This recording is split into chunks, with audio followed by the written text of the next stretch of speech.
You weren't born here, but tonight you'll walk barefoot on the cold floor of a house that isn't yours, where every paper door whispers secrets never shouted.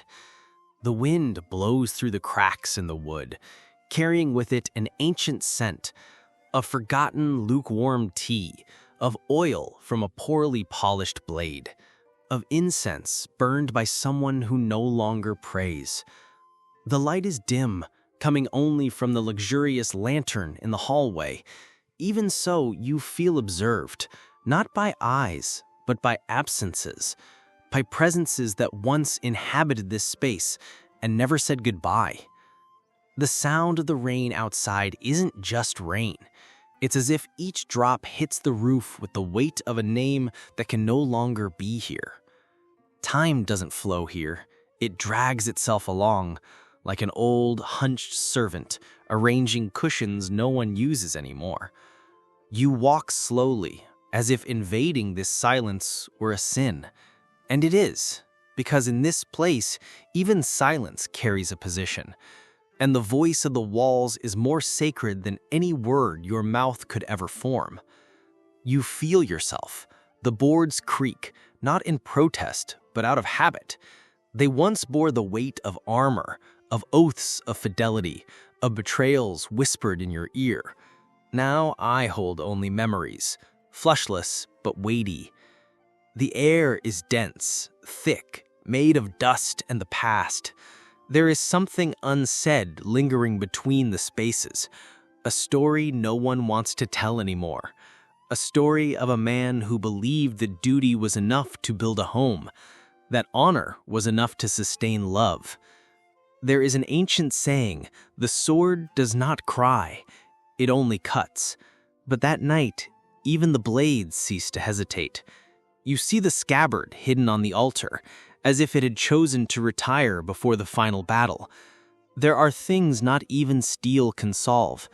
Things like the gaze of a woman who no longer waits for you. Like the silence between two bodies sharing the same futon but sleeping in different wars. Outside, the rain is heavy. Inside, there is no shelter from what is to come. You feel the presence of the man in this story, not like a ghost, but like a breath mingling with yours. He too walked this hallway. He also heard that same rain. He also felt the same cold blade against his chest, not the iron one, but the one that forms inside when the soul begins to crack.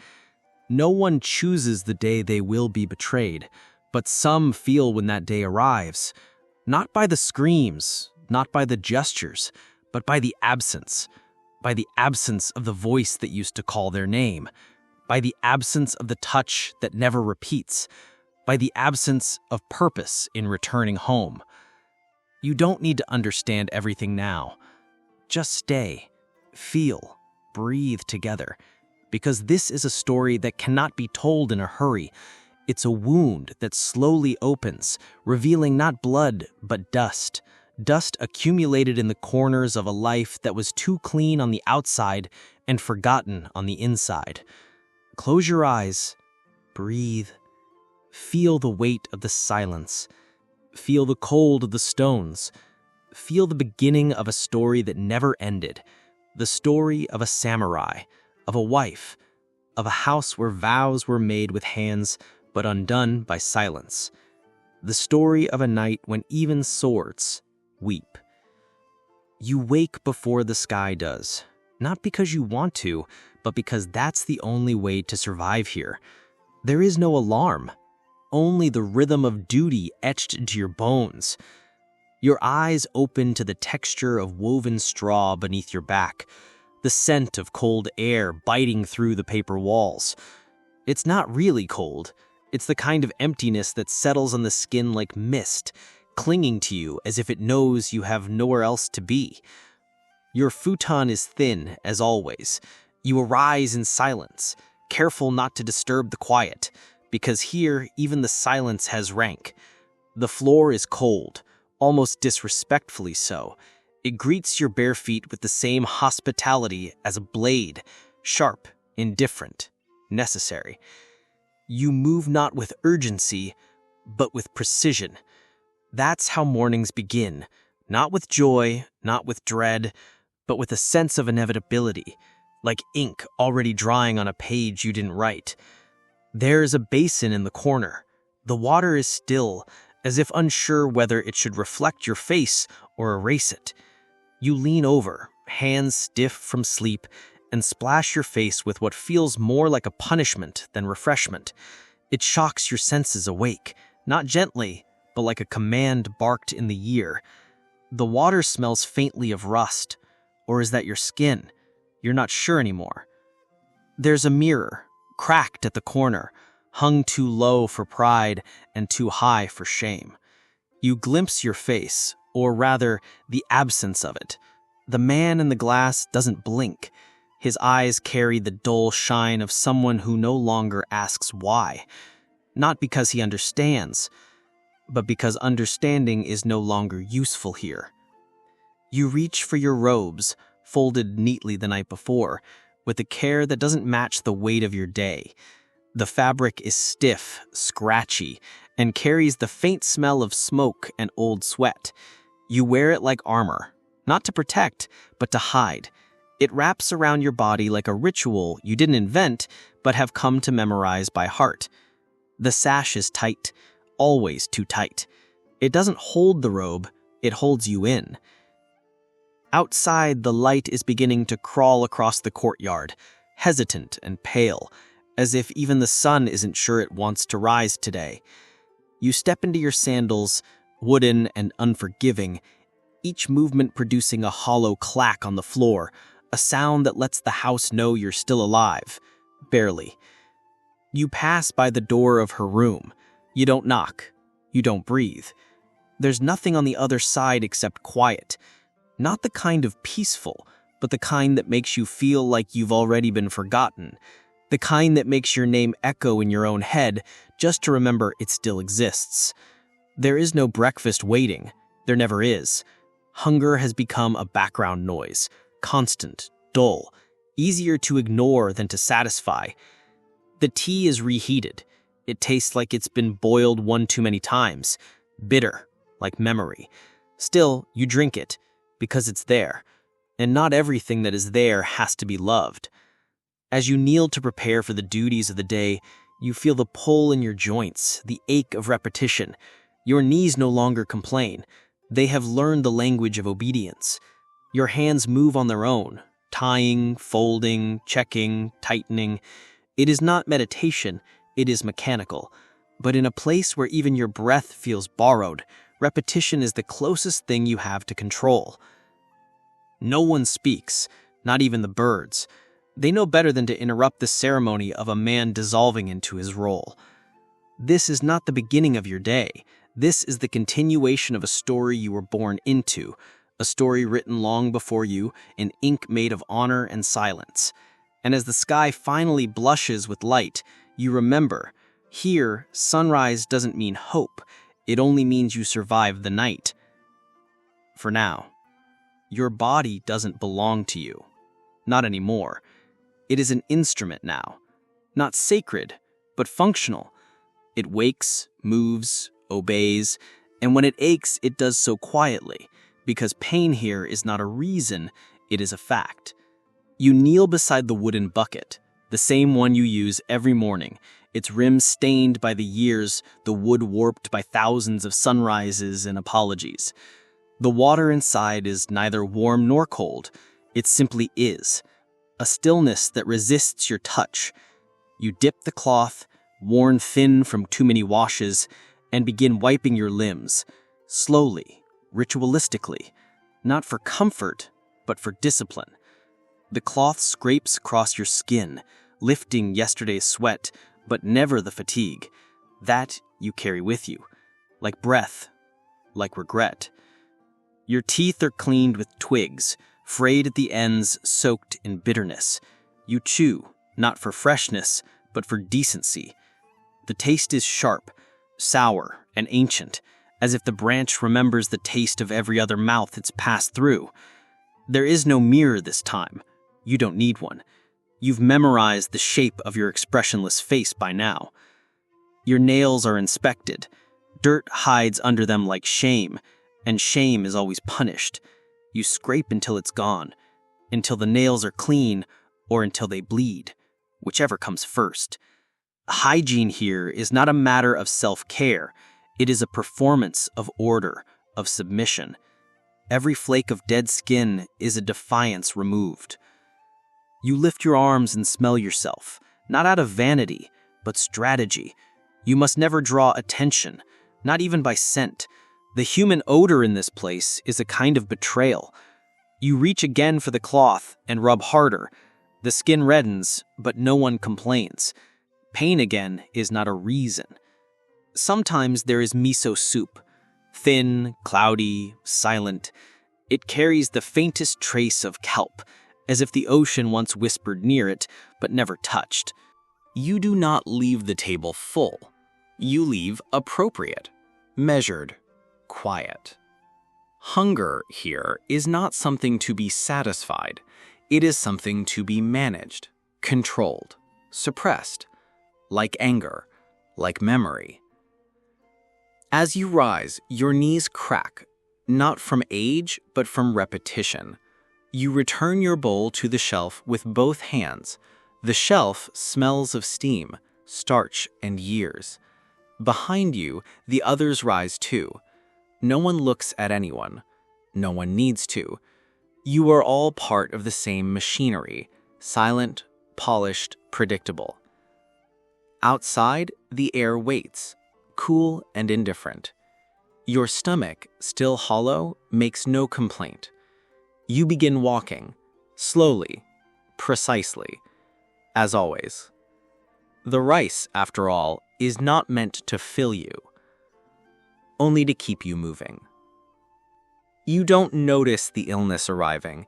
It slips in like the morning mist, without edges, without warning.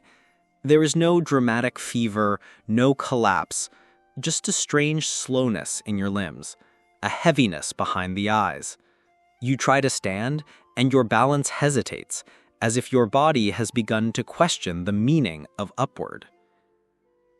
There are no doctors here, not in the way you remember.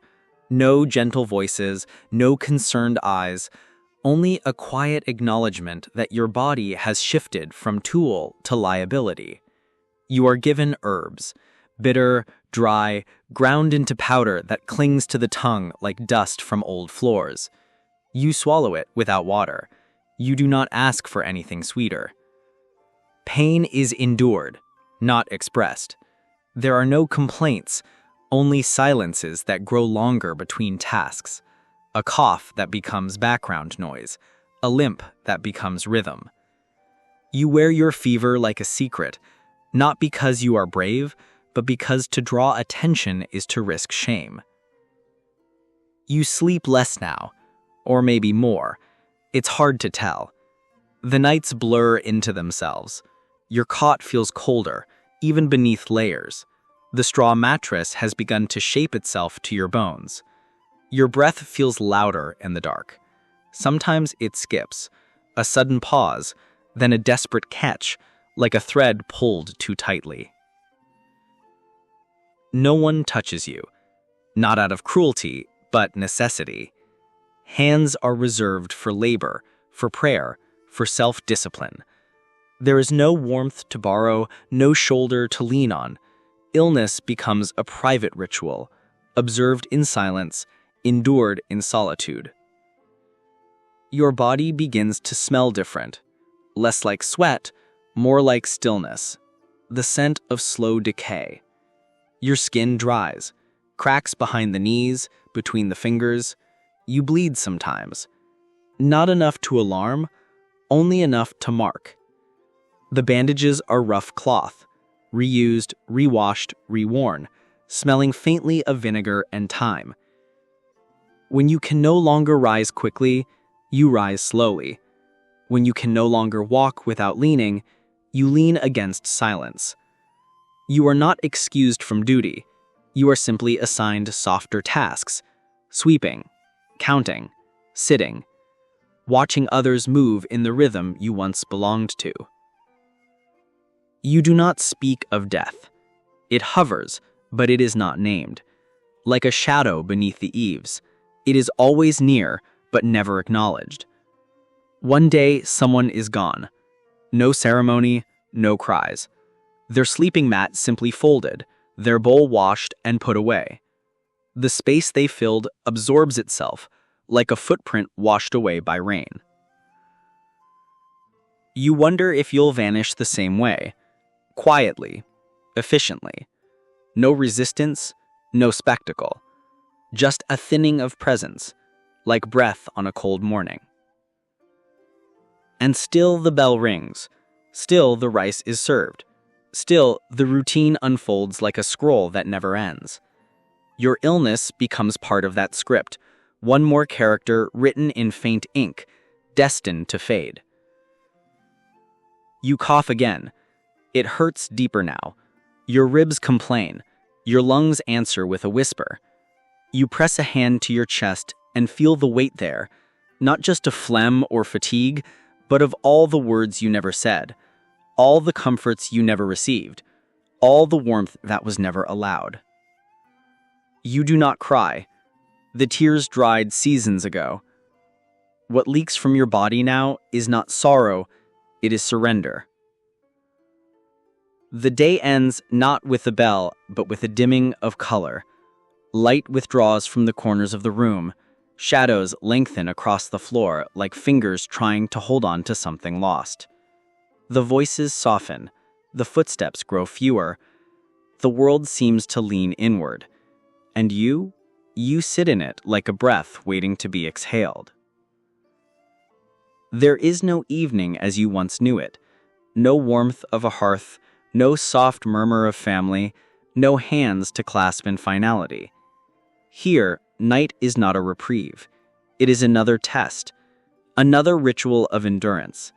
You prepare for sleep with the same care you prepare for labor, each motion stripped of comfort, each gesture done by memory. You fold your robe, even if it smells of days-old sweat. You clean your feet with water that bites like metal. You kneel, you bow, you pray, not for salvation, but for stillness. For the body to behave, for the soul to stay quiet. The others lie near, but not with you.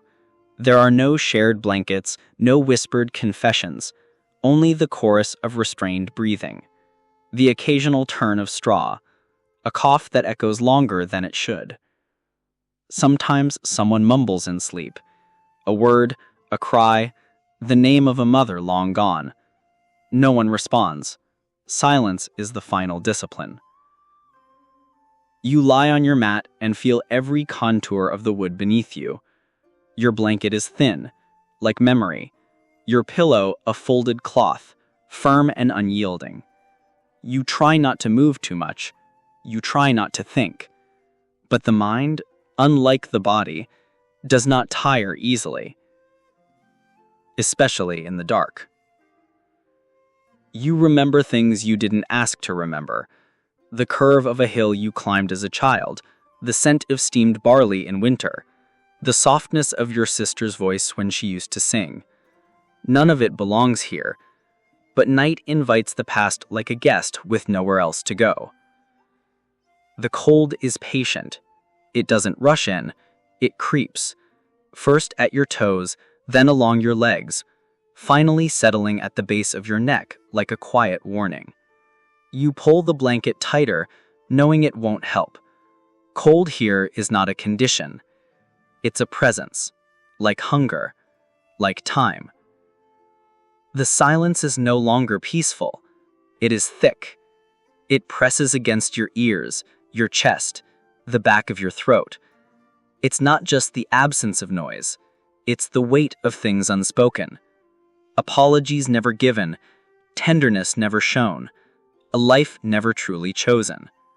The silence becomes a mirror, and you are forced to look. Sometimes you hear something, a rat perhaps, a roof tile shifting in the wind. Or worse, nothing at all.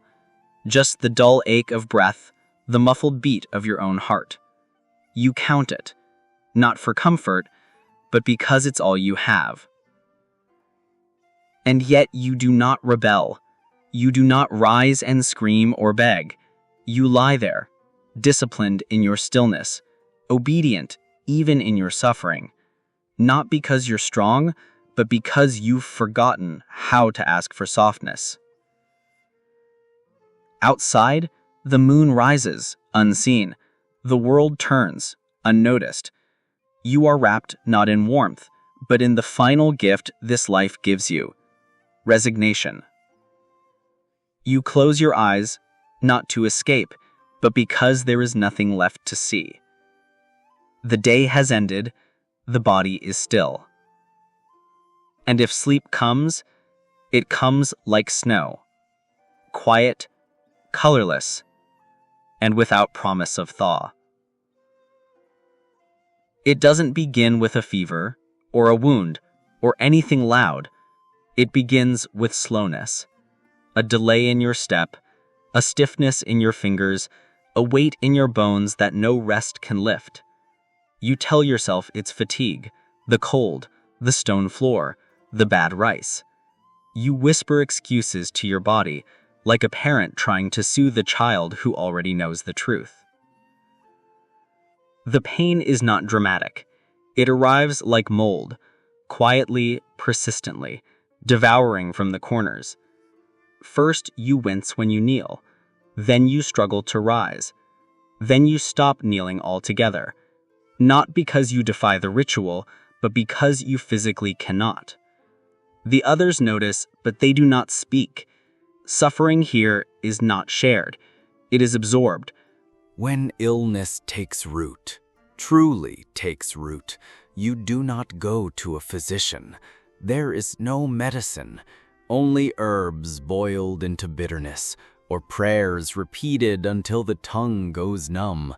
You eat less, not from devotion, but because swallowing has become a task.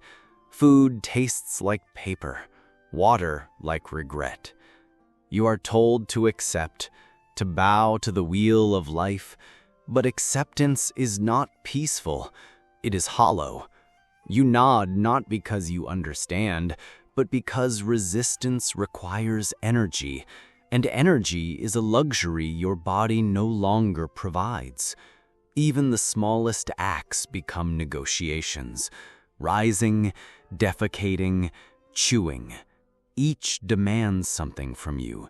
Each leaves you a little more hollow. The worst is not the pain. The worst is its constancy. It has no beginning and no promise of end. It becomes a rhythm, like breath, like heartbeat. You forget what it felt like to move freely, to sit without burning, to laugh without consequence. You begin to envy the young, not for their future, but for their ignorance.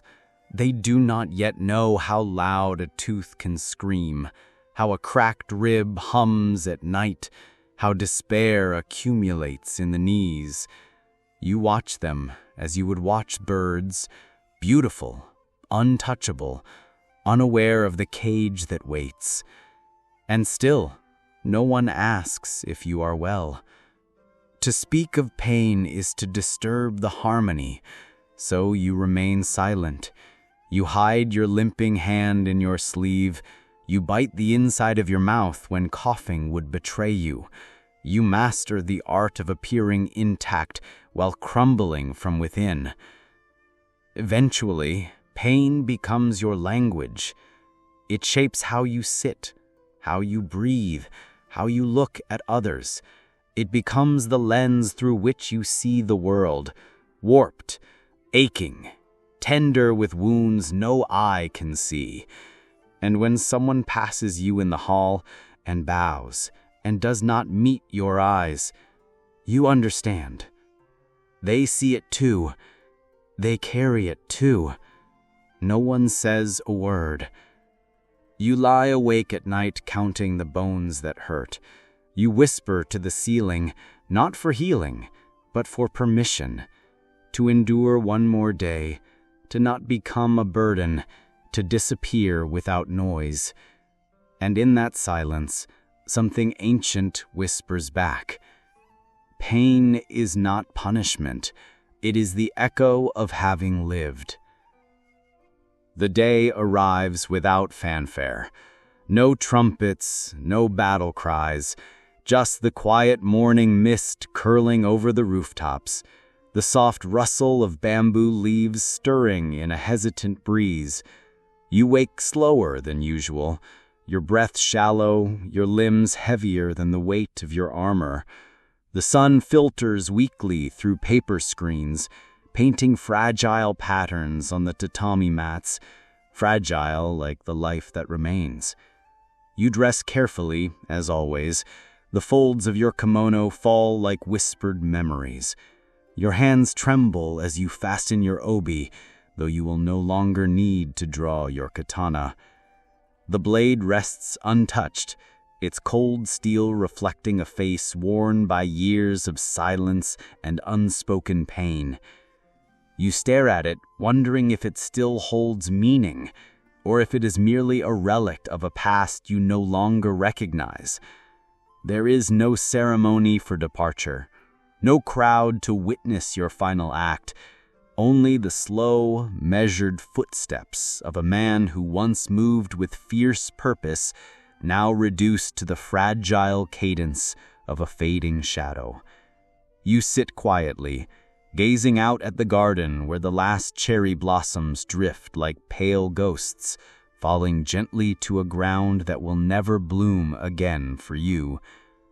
Your mind drifts to her, the one who betrayed without scream or dagger, who remained yet vanished, like a mist that once comforted but now chills.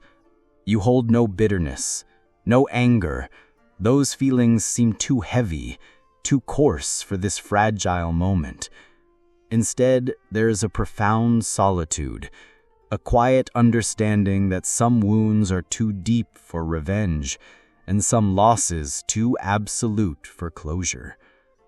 The silence in the room grows thick. It is not emptiness, but presence, the weight of all that was and all that will never be. You breathe in, slow and deliberate, as if drawing the very essence of this final day into your lungs. Each exhale carries a fragment of memory, of honor upheld, of love lost, of battles fought both with sword and with heart. Outside, the world moves on indifferent. Children's laughter drifts faintly through open windows. The scent of rain lingers in the air, mingling with the faint aroma of incense. You imagine your spirit joining the quiet wind, dissolving into the earth, becoming part of the stories whispered by bamboo groves and ancient stones. No blood will stain the floor, no cries will break the dawn, only a breath, soft and fleeting, slipping away like the last note of a forgotten song. The samurai disappears, not with a roar, but with the gentle surrender of a candle's flame caught by a quiet breeze. In that final moment, honor does not die. It transforms from rigid code to tender memory, from sharp steel to the soft echo of a life lived in shadow and silence. And in the stillness left behind, the house no longer cold feels like home once more, if only for a fleeting breath. And so the story ends, not with justice or vengeance, but with the profound sorrow of a soul who bore betrayal not with sword, but with silence. The samurai who was betrayed by his wife in feudal Japan is gone, but the echo of his quiet suffering lingers, a ghost that haunts not to torment, but to remind. Some blades never touch flesh, but they cut nonetheless.